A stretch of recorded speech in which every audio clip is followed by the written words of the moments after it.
Hello everyone, this is Chaim Durst. Today I would like to talk about order. In the past, order has been a nasty word. I felt like I had to do certain things in a certain order. Otherwise, I would punish myself or others would punish me.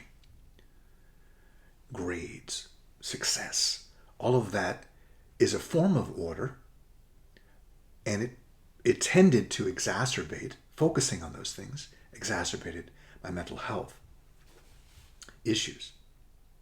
Now, however, order is an ally of mine. I take precautions to order my space around me and within. I order my language and I order my thoughts.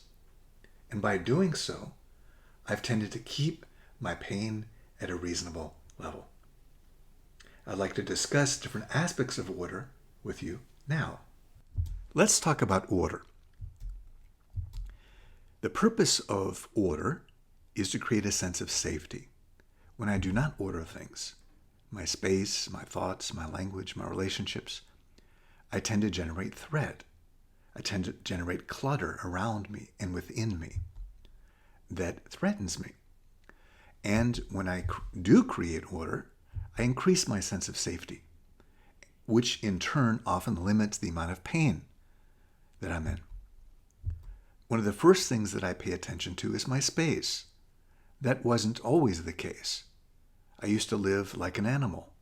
Used to wear my boots to bed. Used to throw things on the floor. It's very easy to order my space, and it has an immediate impact on my physical and mental health. Like I said, in the past, things would pile up and generate a sense of threat. And before I knew it, I was in a crisis. So now I'm acutely aware of that, and I tidy things up. One of the first things I do every day is I make my bed. It may seem like a very simple step, but it's a fundamental sign of respect to myself, to my wife, and it signals to me that things are in order.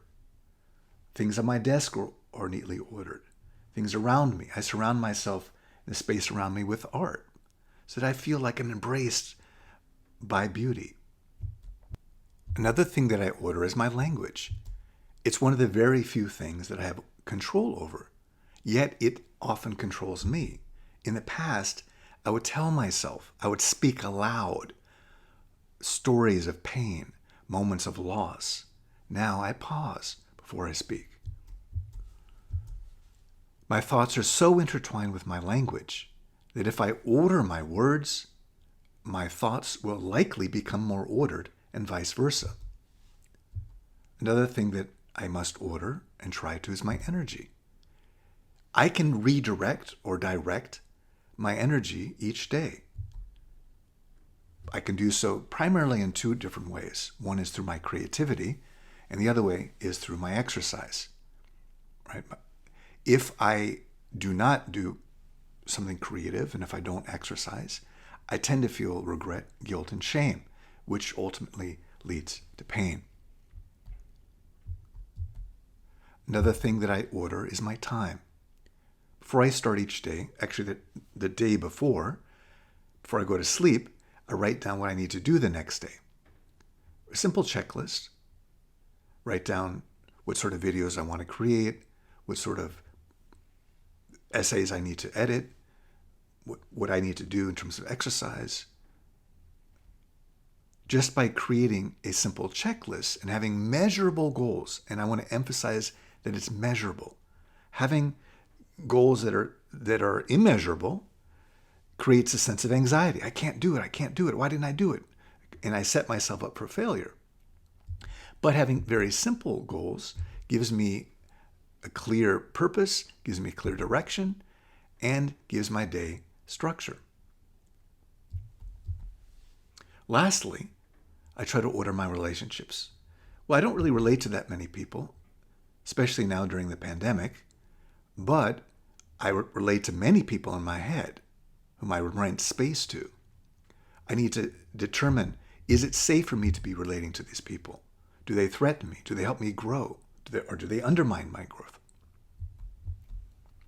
If I order my surroundings, my language, my emotions, time, energy, and my relationships, I generally feel safe.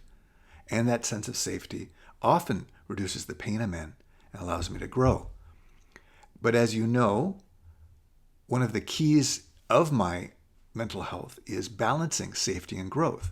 So a part of that balance is growing at a safe pace. So it's not all or nothing.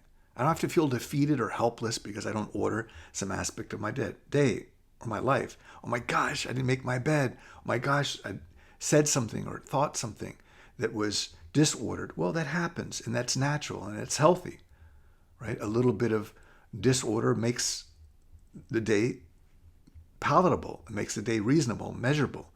When I do accomplish other things that are ordered.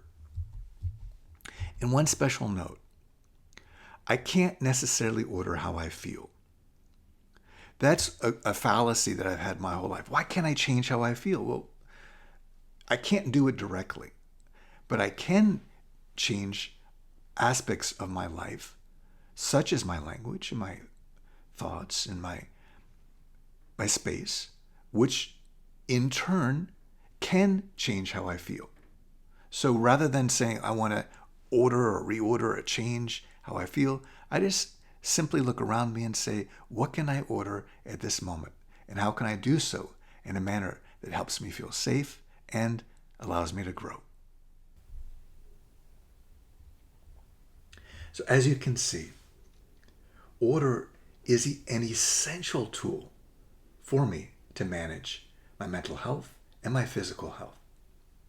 By paying particular attention to ways that I can order my space, but not putting so much pressure on myself that I feel unsafe, I'm able to stay productive and keep reasonably well.